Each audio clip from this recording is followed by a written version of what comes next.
Visakhapatnam railway station లో భారీ అగ్ని ప్రమాదం చోటు చేసుకుంది. తిరుమల ఎక్స్ప్రెస్ లో మంటలు చెలరేగాయి, బోగీలు తగలబడిపోయాయి. రైల్వే స్టేషన్ లో దట్టమైన పొగలు అలుముకున్నాయి. విశాఖ రైల్వే స్టేషన్ నుంచి ప్రయాణికులను బయటకు పంపించి వేస్తున్నారు. ప్రమాదానికి గల కారణాలు తెలియాల్సి ఉంది. అగ్నిమాపక సిబ్బంది వచ్చి మంటలను అదుపు చేస్తున్నారు. కాగా అగ్ని ప్రమాదానికి గల కారణాలు మాత్రం తెలియరాలేదు. సాంకేతిక కారణాలా లేక మరేదైనా జరిగిందా అన్న కోణంలో అధికారులు విచారణ చేస్తామని చెబుతున్నారు. ఒక్కసారిగా విశాఖ రైల్వే స్టేషన్ లో మంటలు చెలరేగి పొగలు కమ్ముకోవడంతో ప్రయాణికులు భయంతో పరుగులు తీశారు.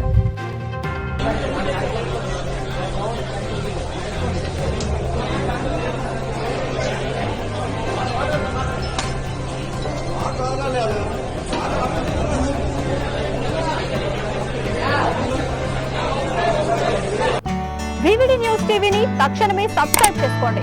నోటిఫికేషన్ కోసం బెల్ ఐకాన్ క్లిక్ చేయండి. మరిన్ని అప్డేట్స్ కోసం ప్రతి ఒక్క కుటుంబానికి ఉచిత ప్రకటనలు వచ్చే విధంగా మీకోసం మీ ముందుకు వివిడి న్యూస్ టీవీని ఏపీ ఫైబర్ నందు 99వ ఛానల్ మరియు యూట్యూబ్ నందు వీక్షించెదరు.